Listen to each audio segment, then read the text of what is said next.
Hello दोस्तों, एक बार फिर से आपका स्वागत है आपके अपने ब्यूटीफुल चैनल एमएलयू स्टडी में। दोस्तों, आज के इस वीडियो में, आज के इस लेक्चर में हम हिंदी मीडियम के बच्चों के लिए चैप्टर जो फर्स्ट है साइंस का, रासायनिक अभिक्रियाएं तथा समीकरण, उसको पूरे एक ही लेक्चर में खत्म करेंगे। बहुत छोटे में वीडियो बनाऊंगा और इसमें मैं पूरा का पूरा इसको क्लियर खत्म कर दूंगा, पूरा वीडियो खत्म कर दूंगा बिल्कुल छोटे से एक वीडियो के अंदर। बस आपको एक काम करना, आराम से इसको देखना है, ध्यान से, सिर्फ 20 या 25 मिनट लूंगा, ध्यान से देखना है, पूरा खत्म कर देंगे। नोट्स आपको डिस्क्रिप्शन में मिल जाएंगे, लेकिन आपको नोट्स तभी समझ में आएंगे जब आप इसको पूरे लेक्चर को एक बार पूरी तरह से देख लोगे। ठीक है, तो सबसे फर्स्ट अपन स्टार्ट करेंगे, रासायनिक अभिक्रिया क्या होती है। समझो बेटा, रासायनिक अभिक्रिया क्या होती है।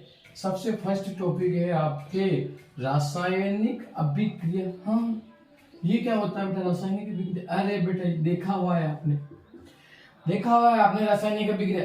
जब आप कागज को जलाते हो, है ना, जब आप किसी कागज को जलाते हो, मान लो ये कागज का टुकड़ा है, इसमें आग दिया, दिया नहीं दिया, दिया, तो क्या निकलेगा? धुआं निकलेगा और कुछ कार्बन निकलेगा, ब्लैक ब्लैक सा पेस्ट निकलता है ना, वो निकलेगा। इसका मतलब जब दो चीजों को मिलाते हैं और दो चीजें कोई और बनती है, समझना, जब दो चीजें मिलती है और कोई और चीज बनती है, या फिर दो या ज्यादा चीजें मिलती है और कोई और चीज बनती है, तो उसे रासायनिक अभिक्रिया कहते हैं। समझ में आया नहीं? रासायनिक अभिक्रिया समझ में आएगा। ठीक है, तो क्या करेंगे, मान लीजिए एक चीज मिलाई और ये दूसरी चीज मिलाई, मैंने अभी दो ही मिलाई, आप ज्यादा मिला सकते हो, और कोई तीसरी चीज बन गई। क्या बन गई?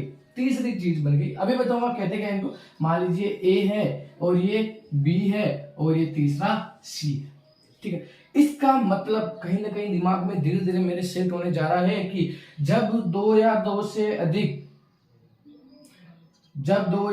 अधिक आपके द्रव्य क्रिया करते हैं और कोई अन्य उत्पाद बनाते हैं, तो इसे रासायनिक अभिक्रिया कहते हैं।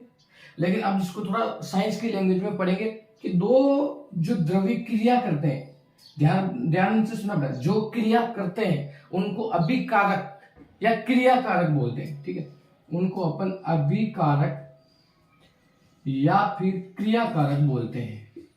जो क्रिया करते हैं उनको क्रियाकारक बोलते हैं, जो बनता है उसको उत्पाद बोलते हैं। बेटा क्या बोलते हैं? उत्पाद।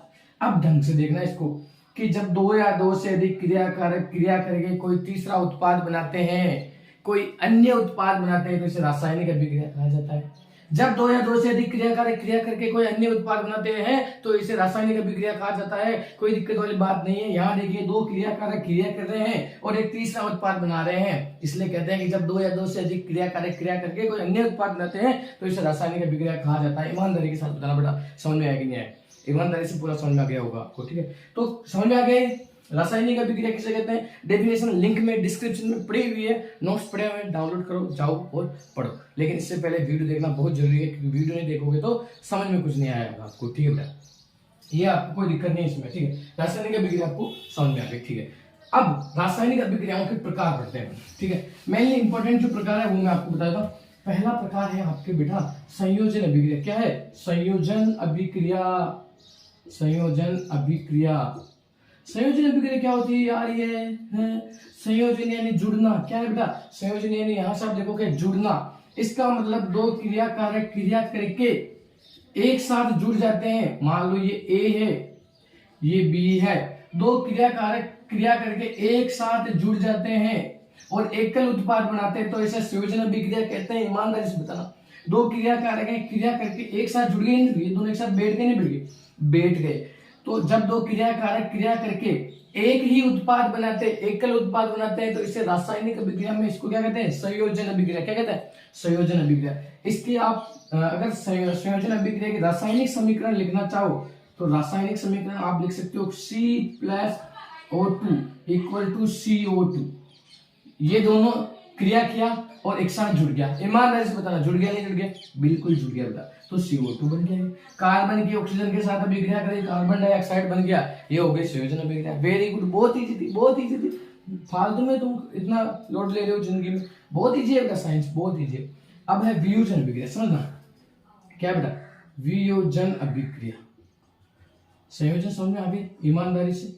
अब वियोजन अभिक्रिया, वियोजन का मतलब टूटना, वियोग होना, बिछड़ना। क्या होता है? वियोग होना, बिछड़ना। तो बिछड़ाते हैं, तोड़ते हैं अपन किसी न किसी भी जगह पर। ये एक क्रिया कारक है, ये टूट के ऐसे छोटे छोटे कई सारे उत्पाद बनाएगा। जब एक क्रिया कारक, जब एकल क्रिया कारक क्रिया करके छोटे छोटे उत्पाद बनाता है तो इसको वियोजन अभिक्रिया कहा जाता है। तो इसे वियोजन, ये देखो ये ए बी है, ठीक है, अभी टूटेगा छोटे छोटे उत्पाद बनाएगा ए और बी। जब एकल क्रिया कारक क्रिया करके छोटे छोटे उत्पाद बनाता है तो इसे वियोजन अभिक्रिया कहा जाता है, ठीक है। चलो इसकी रासायनिक समीकरण क्या लिखेंगे अपन, इसके रासायनिक समीकरण अपन लिखेंगे कि देखो वियोजन अभिक्रिया ये ए बी है, ए बी, तो इसमें आपके एग्जाम में आएगा, इंपोर्टेंट है ये, कैल्शियम कार्बोनेट CaO3, ठीक है, कैल्शियम ऑक्साइड CaCO3।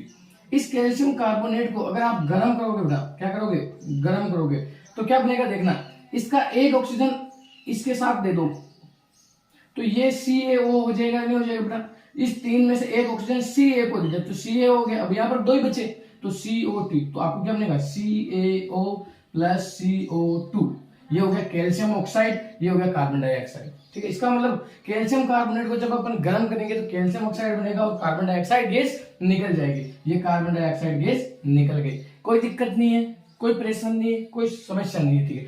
तो ये कैल्शियम ऑक्साइड है, इसको बुझा हुआ चूना भी बोलते हैं, क्या बोलते हैं, बुझा हुआ चूना।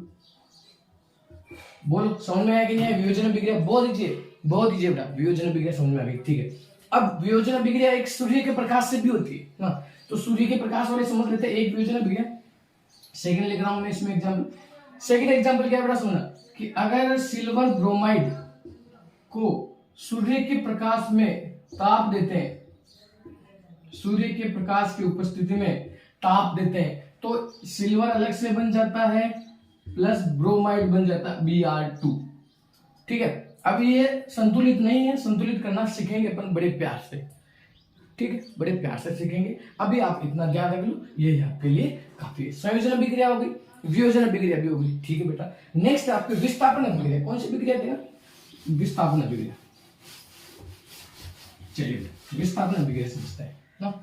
थर्ड जो आपकी अभिक्रिया है वो विस्थापन अभिक्रिया है। क्या है, विस्थापन अभिक्रिया। विस्थापन का मतलब विस्थापित होना, एक जगह से छोड़कर दूसरी जगह पर जाना, एक जगह से छोड़कर दूसरी जगह पर जाना। समझना कैसे जाता है ये, जैसे ये जिंक है, जिंक की अभिक्रिया कॉपर सल्फेट के विलयन के साथ करा दे, ये क्या है, कॉपर सल्फेट का विलयन। तो क्या होगा बेटा, ये जिंक जो है ना इससे ज्यादा क्रियाकारक है, इससे ज्यादा मजबूत है, ताकतवर है, ये पहलवान है, तो कहेगा कि तेरा यहाँ कोई काम नहीं है, तू यहाँ से हट जा। बेचारा कॉपर कहेगा चल ठीक है मैं हट जाता हूँ, तो कॉपर तो यहाँ हट के अलग से आ गया, लेकिन अब ये जिंक इसकी जगह बैठ गया ZnSO4। इसका मतलब विस्थापन अभिक्रिया क्या होती है कि ऐसी अभिक्रिया जिसमें कोई अधिक क्रियाकारक तत्व, ये क्या है, अधिक क्रियाकारक है बेटा, क्या है, अधिक क्रियाकारक। ऐसी अभिक्रिया जिसमें अधिक क्रियाकारक तत्व कम क्रियाकारक तत्व को अपनी जगह से विस्थापित कर देता हो, उसे विस्थापन अभिक्रिया कहा जाता है। बहुत इजी है, बहुत सरल है, एग्जाम पॉइंट ऑफ व्यू से भी बहुत इजी है, ठीक है। अब इसमें आपके द्विविस्थापन अभिक्रिया भी आती है, क्या है, द्विविस्थापन, यानी दो जगह से विस्थापन होगा। आप देखना, एक तो सिल्वर ब्रोमाइड, सोडियम कार्बोनेट मतलब sodium bromide NaBr, sodium carbonate की अभिक्रिया सोडियम ब्रोमाइड के साथ करवाते हैं। क्या होता है देखना, ये जो है ना बेटा, ये सेम है कि नहीं, सेम है Na और Na, तो ये यहां से उठ के यहां चला जाएगा। यहां पर सिल्वर ब्रोमाइड है, सॉरी इसको सिल्वर ब्रोमाइड, ठीक है। अब क्या होगा देखना, जो Na जो है ना इससे ज्यादा क्रियाकारक है Ag से, क्या है, इससे ज्यादा प्रबल है, मजबूत है, ताकतवर है, तो ये कहेगा कि तू यहां से उठ जा, तो ये कहेगा मैं कहां जाऊं बाबा, तो ये कहेगा कि तू यहां आ जा, कोई दिक्कत नहीं है मेरे को, ठीक है। तो ये उठ के यहां आ जाएगा, ठीक है, तो ये बन जाएगा AgCO3 प्लस NaBr, ठीक है, हो गई द्विविस्थापन अभिक्रिया। द्विविस्थापन में क्या होता है, जो भी धातु अलग होती है वो मुक्त नहीं रहती, इसमें यहाँ मुक्त रहती है, ठीक है। तो संयोजन अभिक्रिया, वियोजन अभिक्रिया, विस्थापन अभिक्रिया समझ में आ गई, बिल्कुल बहुत इजी वे में आपको समझ में आ गई होगी। ठीक है, नेक्स्ट जो आपकी अभिक्रिया है उसको समझना, इसको आप नोट्स में देख लेना। नेक्स्ट जो आपकी अभिक्रिया है बेटा समझना, नेक्स्ट आपकी अभिक्रिया है ऑक्सीकरण अपचयन अभिक्रिया या फिर ऑक्सीकरण अभिक्रिया, अपचयन या ऑक्सीकरण। समझना, ऑक्सीकरण यानी ऑक्सीजन जुड़ना, ऑक्सीकरण यानी सॉरी ये उपचयन हो गया, फिर तो उपचयन अभिक्रिया यानी ऑक्सीजन जुड़ना। उपचयन में क्या होता है, ऑक्सीजन जुड़ता है। जैसे कार्बन को ऑक्सीजन के साथ अभिक्रिया कराएंगे तो कार्बन डाइऑक्साइड बन गया। ये कार्बन पहले अकेला था बेटा, इसके साथ में कौन जुड़ गया, ऑक्सीजन। कौन जुड़ गया, ऑक्सीजन। इसका मतलब इस कार्बन का क्या हो गया, उपचयन। कार्बन का क्या हो गया, उपचयन। ठीक है, तो ये उपचयन अभिक्रिया हुई, यानी ऐसी अभिक्रिया जिसमें ऑक्सीजन जुड़ता है तथा यहाँ पर H2 निकल भी सकता है, H2 का निष्कासन होता हो।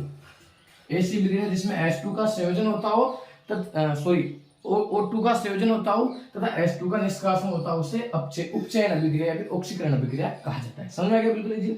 अब नेक्स्ट है आपके अपचयन अभिक्रिया, अपचयन या हाइड्रोजनीकरण अभिक्रिया, हाइड्रोजनीकरण अभिक्रिया। ठीक है, अपचयन या हाइड्रोजनीकरण अभिक्रिया का जस्ट इसकी उल्टी, इसमें तो ऑक्सीजन जुड़ा और इसमें ऑक्सीजन निकल जाएगा।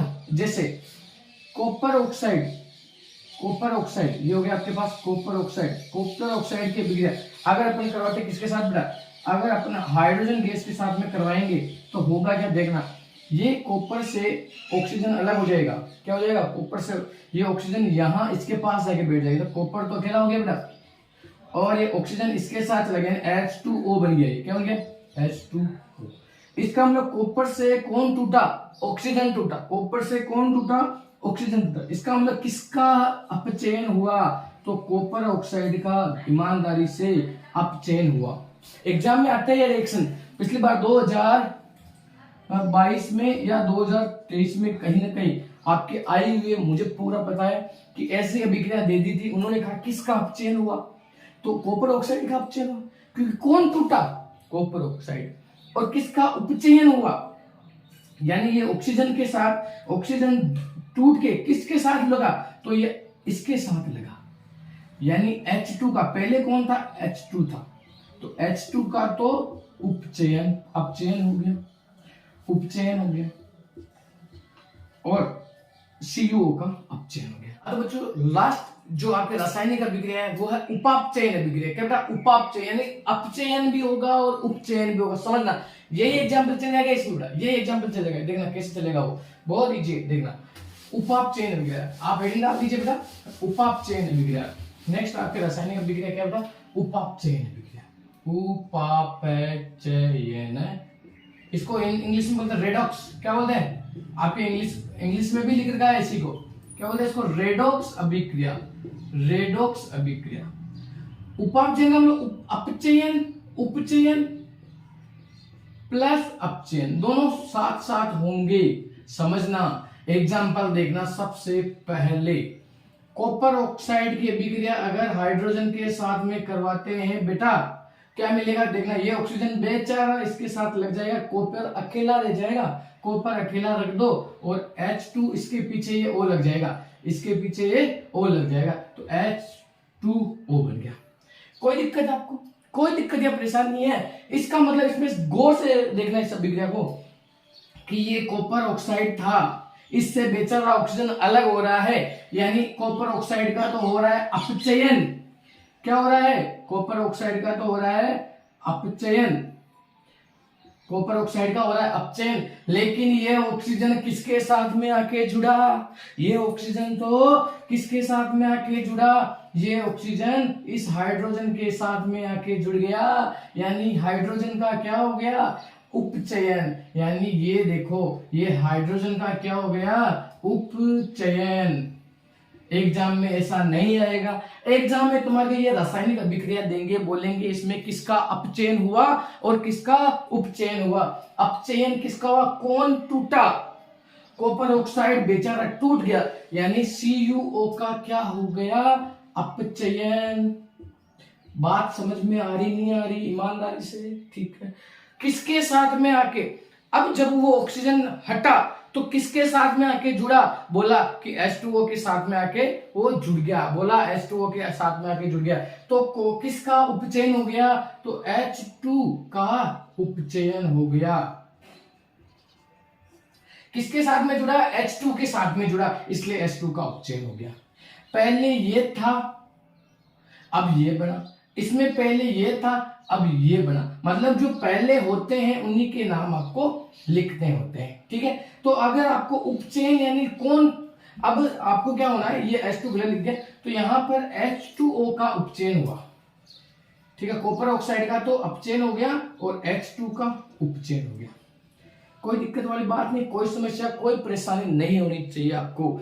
ये इधर जो होते हैं उन्हीं का अपचयन उपचयन होता है, इधर को नहीं लिखना होता है। एग्जाम में आएगा किसका अपचयन हुआ कॉपर ऑक्साइड का, किसका उपचयन हुआ H2 का।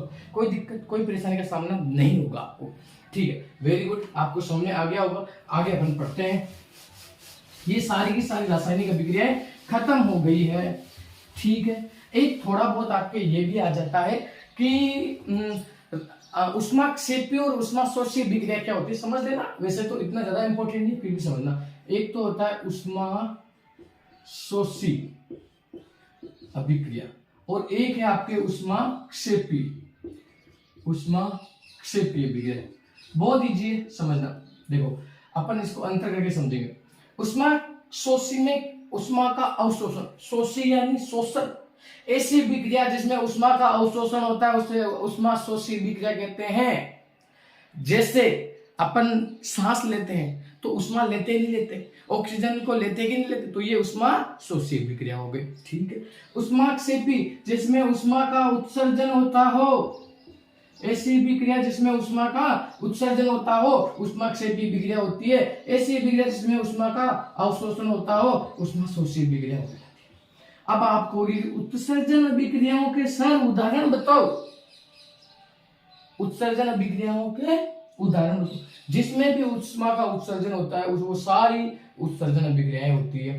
ठीक है, जैसे मैंने कहा था कि कैल्शियम कार्बोनेट जो था उसको गर्म करेंगे तो बेटा ये ऑक्सीजन, एक ऑक्सीजन को इसके साथ में दे दो तो CaO बन गया, और अब इसके साथ दो ही रह गए तो CO2, यानी कार्बन डाइऑक्साइड गैस निकलेगी नहीं निकली, बिल्कुल निकली। तो ये आपकी कौन सी अभिक्रिया है, उष्मा, वैसे ये भी उष्माशोषी है, इसको इधर लिख लेना क्योंकि इसमें गर्म कर रहे हैं ना, तो ये भी उष्माशोषी है। अब बात आती है उष्मा उत्सर्जन किस किस में होता है, तो बहुत सारी अपन पढ़ेंगे आगे जाके चैप्टर में, तो उससे आपको मैं बिल्कुल इजी में याद करवा दूंगा। ये हो गया उष्माशोषी और उष्माक्षेपी विक्रिया। कोई दिमाग में टेंशन नहीं लेने, कोई समस्या नहीं, कोई समाधान नहीं है, आप मेरे साथ पढ़ो, पूरा आपको मैं पढ़ाऊंगा चैप्टर, पूरा सिलेबस करूंगा 10th क्लास का, ऐसा ही बिल्कुल लैंग्वेज में, इजी में, आसान में और सरल भाषा में।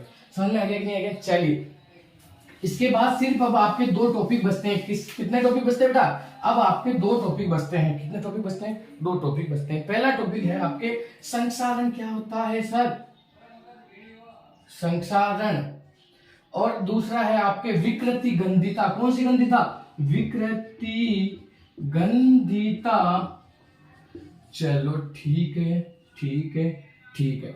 देखो संक्षारण क्या होता है, विकृति गंधिता क्या होता है, बहुत दीजिए मैं स्टार्ट करने दो। संक्षारण का मतलब आप क्या करोगे, किसी भी धातु को लोगे, किसको लोगे? संक्षारण में धातु को लोगे, और विकृति गंधिता में खाद्य पदार्थ को लोगे। किसको लोगे? खाद्य पदार्थ को। ठीक है बेटा, अब क्या करेंगे, इस धातु को वायुमंडल के संपर्क में लाएंगे, यानी इधर उधर कहीं पे भी रख देंगे। आपने देखा होगा कि लोहे को कुछ समय तक बाहर रखते हैं, उस पे जंग लग जाती नहीं लग जाती? बिल्कुल लग जाती है, तो उसका संक्षारण हो गया। इसका मतलब किसी भी धातु को वायुमंडल के संपर्क में लाया जाता है तो उसका धीरे धीरे नष्ट होना ही संक्षारण कहलाता है। बहुत इजी है यार, बहुत इजी है। ठीक है, तो जब किसी धातु को वायुमंडल के संपर्क में लाया जाता है तो वो धात्विक ऑक्साइड बनाता है। क्या बनाता है? धात्विक ऑक्साइड, यानी उस धातु के ऊपर ऑक्सीजन की परत चढ़ जाती है। किसकी चढ़ जाती है? ऑक्सीजन की परत। जैसे ये लोहा है, लोहा के ऊपर ऐसे ऊपर एक परत चढ़ गई तो ये धात्विक ऑक्साइड बन गया। क्या बन गया? धात्विक ऑक्साइड। एग्जाम्पल देख लेते हैं, जैसे अपने कॉपर को ऑक्सीजन के साथ में अभिक्रिया कराएंगे तो CuO कॉपर ऑक्साइड बन गया। तो इसमें किसका संचारण हुआ? कॉपर का संचारण हो गया। किसका संचारण हो गया? कॉपर का संचारण हो गया। डेफिनेशन क्या लिखोगे? किसी भी धातु को वायुमंडल या नमी के संपर्क में लाया जाता है तो उसका धीरे धीरे नष्ट होना ही संचारण कहलाता है। किसी भी धातु को वायुमंडल के संपर्क में लाया जाता है तो उसका धीरे धीरे नष्ट होना ही संचारण कहलाता है। जैसे धातु कॉपर को मैंने ऑक्सीजन के संपर्क में लाया तो क्या बन गया? Copper oxide. ईमानदारी से बताना, क्या कॉपर का ऑक्सीकरण हुआ या अपचयन हुआ? और कॉपर का ऑक्सीकरण हो गया। क्या हो गया? ऑक्सीकरण। इसका मतलब ऑक्सीजन की प्रक्रिया को ही संचारण कहा जाता है। ऑक्सीकरण की प्रक्रिया को ही संचारण कहा जाता है। ठीक है बेटा, बहुत इजी है चैप्टर, बहुत इजी है। नेक्स्ट है विकृति गंधिता। क्या होता है विकृति गंधिता? यानी धीरे धीरे उसका विकृति होना, धीरे धीरे उसका सड़ना, धीरे धीरे उसका खराब होना। किसका? खाद्य पदार्थ का। किसका बेटा? खाद्य पदार्थ का। तो विकृति गंधिता क्या होता है? जब किसी खाद्य पदार्थ को वायुमंडल के संपर्क में लाया जाता है तो वह धीरे धीरे खराब होने लग जाती है। इसे ही विकृति गंधिता कहा जाता है। ठीक है, अब संसारण को रोकने के उपाय पूछते बेटा। संसारण को रोकने के उपाय कैसे रोके? इसको कैसे रोके? आपने देखा होगा कि अपन पेंट करते हैं, ऑयल करते हैं, वार्निश करते हैं। तो पेंट और ऑयल करके, फर्स्ट इसमें क्या लिखोगे? पेंट और ऑयल करके। सेकंड क्या होता है? यशद लेपन। कौन सा लेपन? यशद लेपन। यशद लेपन होता है क्या? समझना बेटा। अपन क्या करते हैं कि कोई धातु है, उसको बचाने के लिए कि धीरे जल्दी खराब नहीं हो, उसके ऊपर एक दूसरी धातु की परत चढ़ा देते हैं। दूसरी धातु की परत चढ़ा देते हैं, इसे यशद लेपन कहते हैं। जैसे सुनार क्या करता है बेटा? सोने के ऊपर एक पन्नी चढ़ा देता है वो, जिससे सोना खराब नहीं हो। पन्नी कहते हैं पॉलिश करने की इस पे, तो पॉलिश क्यों करता है? क्योंकि आपका सोना खराब नहीं हो इसके लिए। ठीक है, खाद्य पदार्थ क्या होता है? विकृति गंधिता आपको समझ में आएगा। इसको रोकने के उपाय कैसे रोकते बेटा? चिप्स देखिए, चिप्स का पाउच देखा है? कुरकुरे खाए नहीं खाएंगे, इतनी सारी गैस भर के देता, 2 कुरकुरे देता, उसके अंदर क्या प्रॉब्लम है उसको? वो कहता है कि हमारी तरफ से आपका हेल्थ अच्छा होना चाहिए, आपका स्वास्थ्य अच्छा होना चाहिए, आपका पेट भरे ना भरे, आपका स्वास्थ्य बिल्कुल अच्छा रहना चाहिए। इसके लिए हम आपको इस पाउच के अंदर नाइट्रोजन गैस भर देंगे। क्या भर देंगे? Nitrogen gas. इसका मतलब खाद्य पदार्थ के साथ नाइट्रोजन गैस का उपयोग करके इसको रोक सकते हैं। सेकेंड, प्रतिऑक्सीकारक पदार्थ यूज करके। किसका यूज करेंगे? प्रतिऑक्सीकारक। ये प्रतिऑक्सीकारक क्या होता है? मतलब जो वस्तु खराब हो रही हो, किससे वो सही हो जाए, वो अपन उपयोग में लेंगे। जो वस्तु खराब हो रही हो, किससे सही हो जाए, उससे उसका उपयोग करेंगे। जैसे खाने को अपन किस में रखते हैं? फ्रीज में रखते हैं, ताकि जल्दी से खराब नहीं हो। सब्जी को फ्रीज में रखते हैं, तो वो प्रतिऑक्सीकारक पदार्थ हो गया। ठीक है, आशा करूंगा पूरा वीडियो आपको समझ में आ गया।